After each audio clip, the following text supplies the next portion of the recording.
चुनौतीपूर्ण वैश्विक और क्षेत्रीय माहौल में इस संगठन का कुशलता से संचालन किया है। ताजिकिस्तान की आजादी की 30वीं वर्षगांठ के इस वर्ष में मैं पूरे भारत की ओर से सभी ताजिक भाई बहनों को और राष्ट्रपति रहमान को बहुत बहुत बधाई और शुभकामनाएं देता हूं। एक्सेलेंसीज, इस साल हम एससीओ की भी 20वीं वर्षगांठ मना रहे हैं।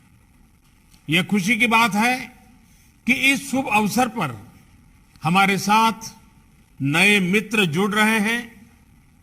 मैं ईरान का एससीओ के नए सदस्य देश के रूप में स्वागत करता हूं।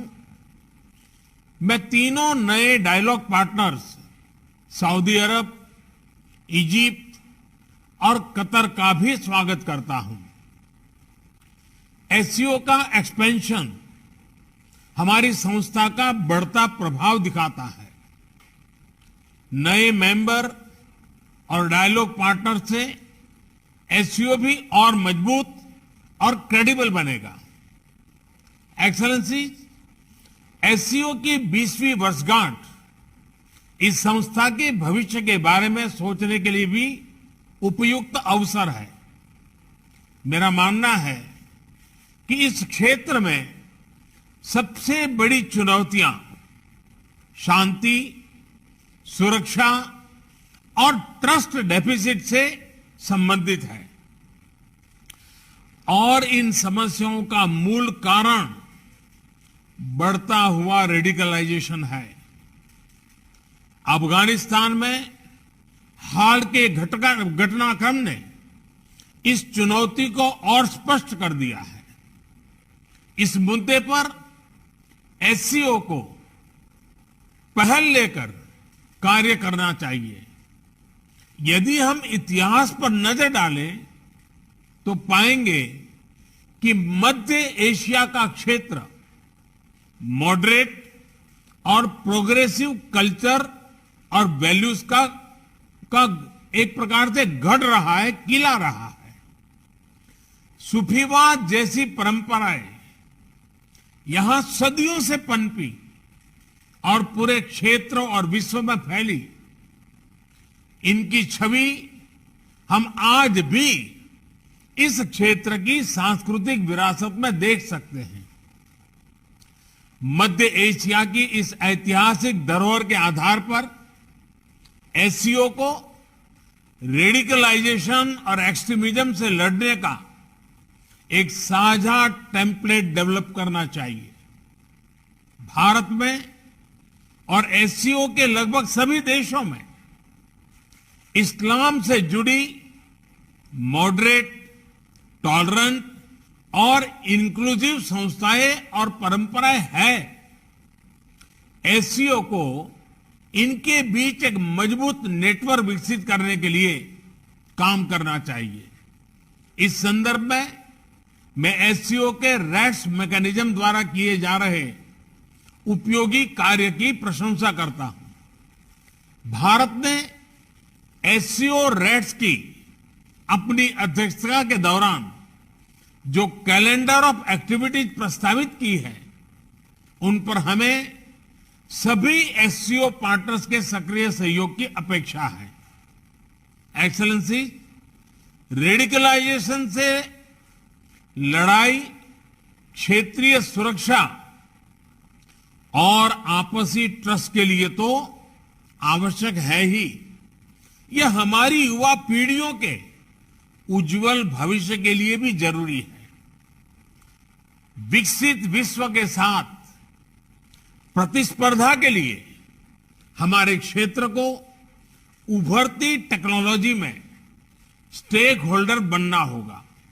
इसके लिए हमें अपने प्रतिभाशाली युवाओं को विज्ञान और रैशनल थिंकिंग की ओर प्रोत्साहित करना होगा। हम अपने एंटरप्रेन्योर्स और स्टार्टअप्स को एक दूसरे से जोड़कर इस तरह की सोच, इस तरह की इनोवेटिव स्पिरिट को बढ़ावा दे सकते हैं। इसी सोच से पिछले वर्ष भारत ने पहले एससीओ स्टार्टअप फोरम और युवा वैज्ञानिक सम्मेलन का आयोजन किया।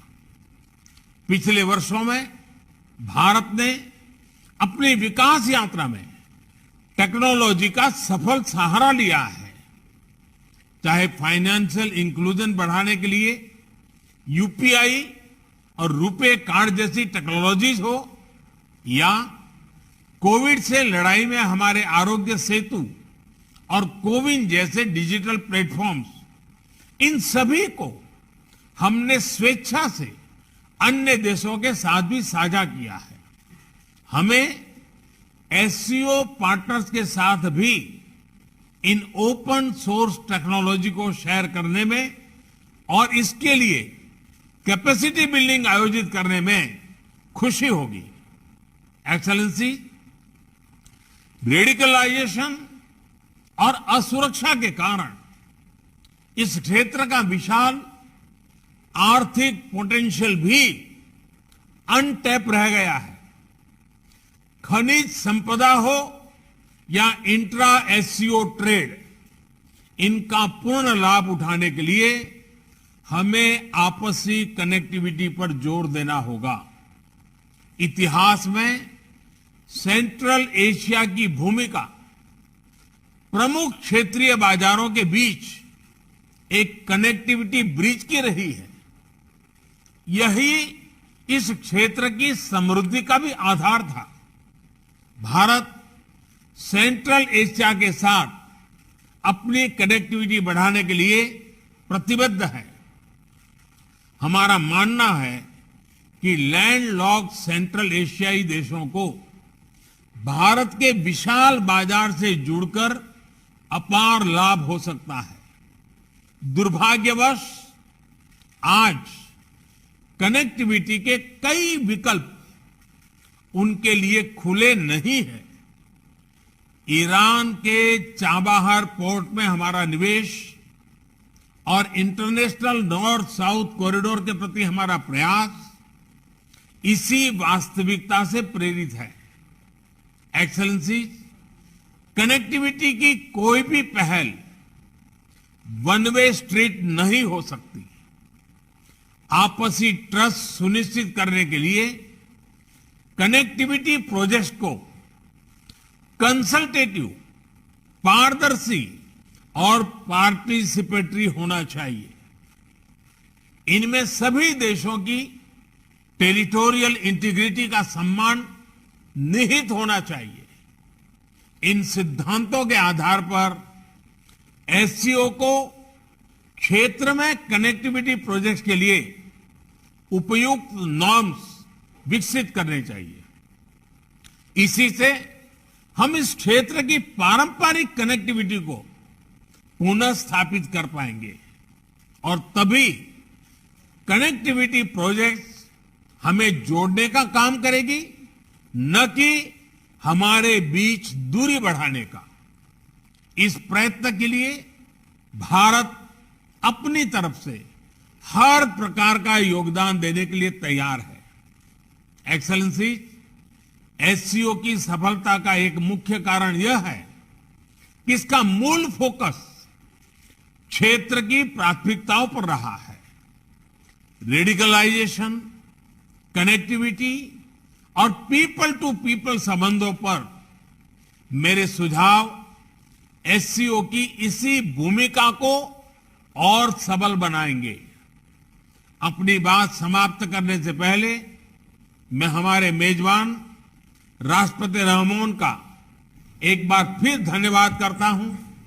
उन्होंने इस हाइब्रिड फॉर्मेट की चुनौती के बावजूद इस सम्मेलन का बेहतरीन आयोजन और संचालन किया है। मैं आगामी अध्यक्ष उज्बेकिस्तान को भी शुभकामनाएं देता हूं और भारत के सहयोग का आश्वासन देता हूं। बहुत बहुत धन्यवाद।